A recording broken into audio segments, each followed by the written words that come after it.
প্রায় এক মাস হলো হত্যা মামলা সহ 2 মামলায় মানিকগঞ্জ 2 আসনের সাবেক সংসদ সদস্য ও কণ্ঠশিল্পী মমতাজ কারাগারে আছেন। এর আগে তাকে 6 দিনের রিমান্ডও দেওয়া হয়েছিল। কারাগারে মমতাজ ডিভিশন অর্থাৎ ভিআইপি সুযোগ সুবিধার জন্য আবেদন করেছিলেন, কিন্তু আদালত তার এই অযৌক্তিক দাবি মেনে নেয়নি। অর্থাৎ কারাগারে এখন নিজের সমস্ত কাজ মমতাজ নিজেই করছেন। ঘর মোছা, বাথরুম পরিষ্কার, নিজের জামাকাপড় ধোয়া সহ সব কাজ তাকেই করতে হচ্ছে। আওয়ামী লীগের অন্য নেতারা ডিভিশন প্রাপ্ত হওয়ায় কারাগারে একজন করে কাজের লোক পেয়েছেন, কিন্তু মমতাজের সব কাজ তাকেই করতে হচ্ছে।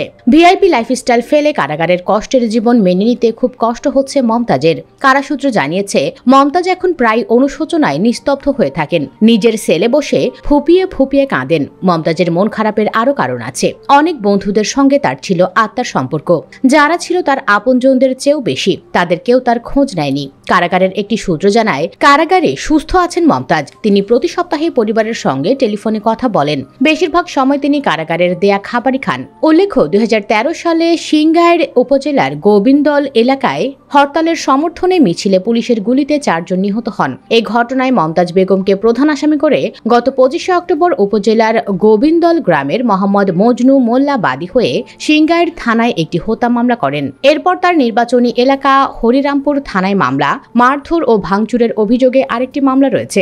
গত বছর 29 অক্টোবর হরিরামপুর উপজেলা বিএনপির সাংগঠনিক সম্পাদক মোহাম্মদ দেলোয়ার হোসেন মামলাটি দায়ের করেন। মমতাজ বেগম 2008 সালে আওয়ামী লীগের সাধারণ সদস্য হয়ে ওই বছরই 9ম জাতীয় সংসদের সংরক্ষিত নারী আসনে আওয়ামী লীগের সংসদ সদস্য মনোনীত হন। এরপর থেকে এলাকায় আধিপত্য বিস্তার শুরু করেন। 2014 সালে 10ম জাতীয় সংসদ নির্বাচনে তিনি মানিকগঞ্জ 2, সিংগাইর ও হরিরামপুর আসনে আওয়ামী লীগের সংসদ সদস্য নির্বাচিত হন। 2015 সালে তিনি সিংগাইর উপজেলা আওয়ামী লীগের সভাপতি হন।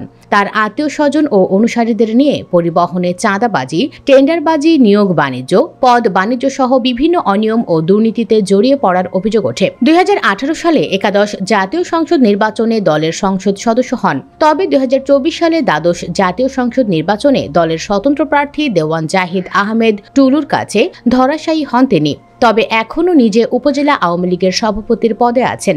আওয়ামী লীগ সরকারের আমলে মমতাজ বেগম সংসদে জিয়াউর রহমানকে নিয়ে অরুচিকর বক্তব্য এবং অধিবেশনে গান গেয়ে ব্যাপক আলোচিত সমালোচিত হন। মমতাজ বেগমের নামে মানিকগঞ্জের সিংগাইর থানায় 3টি হত্যা মামলা এবং হরিরামপুর থানায় মামলা, মারধর ও ভাঙচুরের অভিযোগে করা আরেকটি মামলার প্রধান আসামি তিনি। এছাড়া ঢাকার বিভিন্ন থানায় তার বিরুদ্ধে হত্যাসহ বিভিন্ন অভিযোগে মামলা আছে। সুপ্রিয় দর্শক, মমতাজের এই করুণ অবস্থার জন্য আপনি খুশি কিনা কমেন্ট বক্সে জানিয়ে দিন আপনার মতামত। ভিডিও ভালো লাগলে লাইক দিন এবং শেয়ার করুন, আর অবশ্যই চ্যানেলটি সাবস্ক্রাইব করুন। ধন্যবাদ।